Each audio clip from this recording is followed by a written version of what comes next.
Hi, everyone, and welcome to the next short attention span webinar. Now, Kelly, I want you to say what you just said prior to our recording. Oh, well, I said if you wanted to do this in Wayne's World speak, which I hope all of you know who Wayne's World is from Saturday Night Live, but as opposed to saying it the way it appears on your screen right now, you would say 5 things to say to a customer. Not. When was that? That was early 2000s? Uh, Wayne's World, no, late it was more, 19? well, no, it was actually the Was it 90s. 90s? Yeah. What a 'Cause I classic. was actually still, here it goes. I was still in college. My very favorite Wayne's World was when Tom Hanks came on and Aerosmith was on, and Tom Hanks was one of their brother or one of their Yeah, cousins and was a roadie for Aerosmith. It yeah, was hilarious. yeah. Those are great. That guy's a genius. I'm That was a good sorry. one. So, 5 things not to say to a customer. You want to avoid this stuff. And it's funny, all of these things, as I was doing the research for this, I'm looking at all this stuff and it's obvious to me that these are wrong, but these are little statements that you don't think about the impact.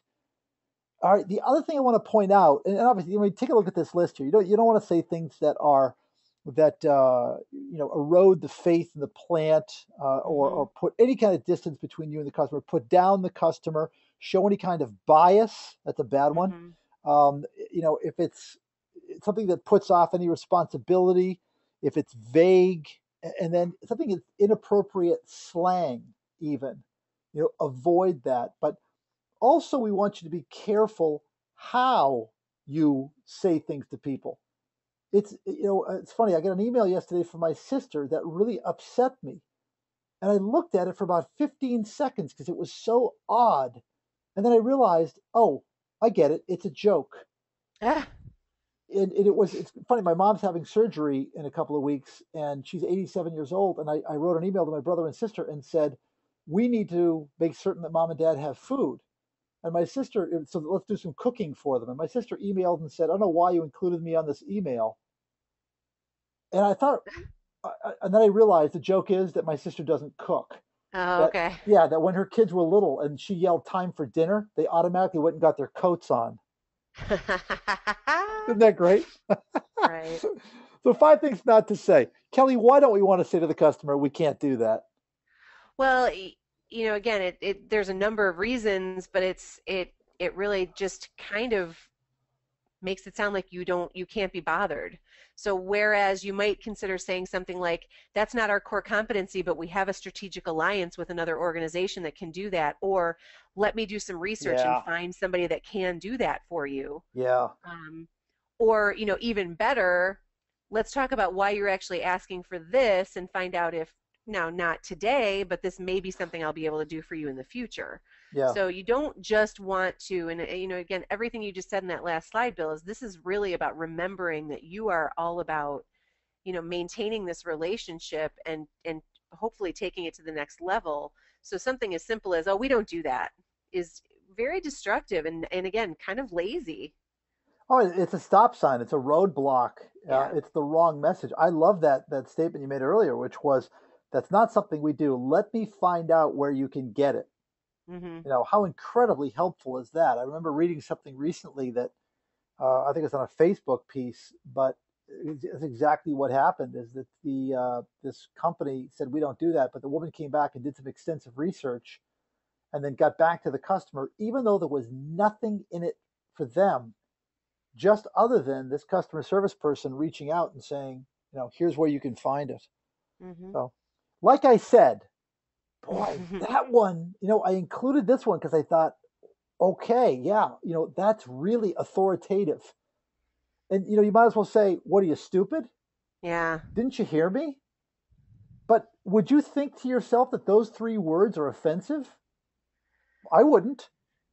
And yet, when I, Probably not, but again, I think it does kind of, you do have to kind of think of, and I say this to a lot of my customers all the time, is you have to think about what's being, how this is being received, what the other side of this is, you know, what they're hearing. And as you said, it sounds a little disrespectful, yeah, yeah, that's a good way of putting it. It's very disrespectful, and I've got to or it's catch just myself. or completely unnecessary. Like Yeah, you have to, we talk a lot about, and I find this to be true a lot in gender too, that you got to put your ego aside in a lot of these cases. Right. This is not about you. This is not about you winning. This is about being of service, and this is about, how you can make their lives better. So, to put yourself, again, to kind of pump yourself up by saying, well, I've already said this, but let me say it again. Like I said, Well, it's there's lots of different kind of ways to egotistical. well, there's lots of different ways to say something. I mean, you wouldn't say to a customer, "Do you understand?" Hmm. But you might say to the customer, "Does that make sense?" Right. And there's two different ways, and that's part of sales, right? Hmm. Third one up is I probably shouldn't tell you this. Where this, yeah, huh? Where this, where this is going is typically, well, we're having some problems here at the plant.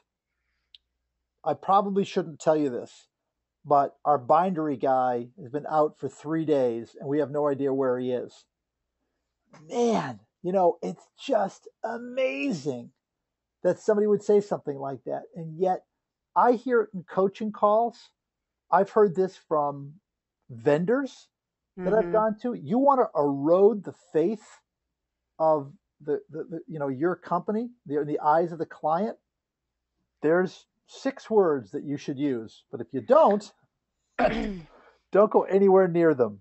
Well, and they probably, a person who uses this probably thinks that they're trying to build some sort of rapport and trust and almost this Yeah, kind of, camaraderie. But what they're actually doing is making themselves nothing better than a gossip, which yeah. is really not, again, it's kind of missing the point entirely of why the customers deal with you in the first place. Well, like most gossips, somebody who said something like this would never admit to being a gossip.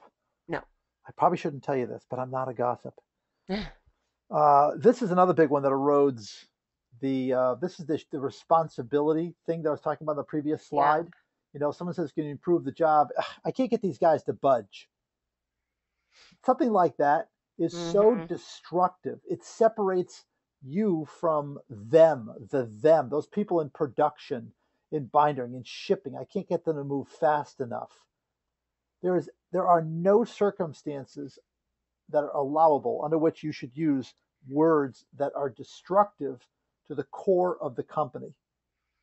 Right down to, I hate my job. Right down to that. I hate my job. Why is Apple so successful? Because all of them drink the Kool-Aid. Hmm. Now, it's amazing. You go into that place, they are all the little clones of each other. You know, Absolutely amazing.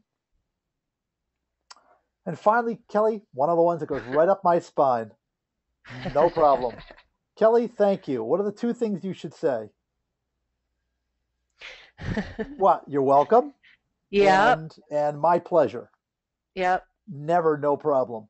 No. Yeah, that's like, and one that's even worse is no sweat. I'm like, ew, yuck, I hate that. But yeah, it's and actually, because I think Margie Dana did a whole blog on this and sometime in the last year, which I thought was really funny. It's yeah, that's a word you don't ever want to introduce into the mix. So Okay, except I'm going to give one exception that I found about 2 weeks ago. Those 2 words work beautifully when you're in Jamaica. No problem, man. nice. It's funny. The first time I heard that, I said, okay. That absolutely worked for me. I was on a beach.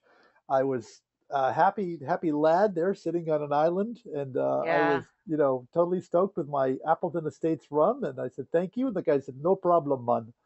yeah. So, all There right, is Kelly. one I'm going to add here, Bill, Oh, that good.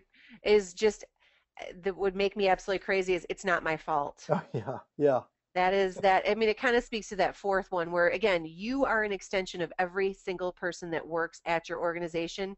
So if you scapegoat anybody else, mm, you're decimating the perception and the reputation of the entire organization.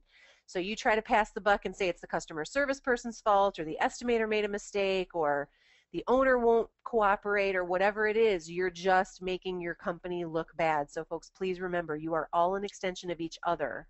And right. this should be a discussion you have with other people in your plant too.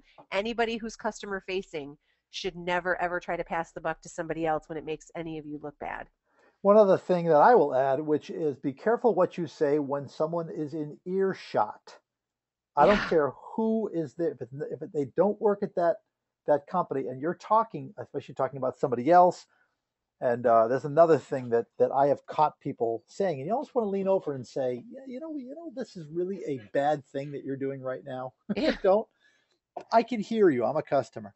All right, Yeah. Kelly, we could probably go on about this and make it I 50 know. things you shouldn't say to a customer, which is kind of interesting because we didn't come up with 50 things last week, but we come up with 50 negatives. All right, Kelly, thanks very much. And we'll talk to everybody next week on the next short attention span webinar. Thanks, Bill.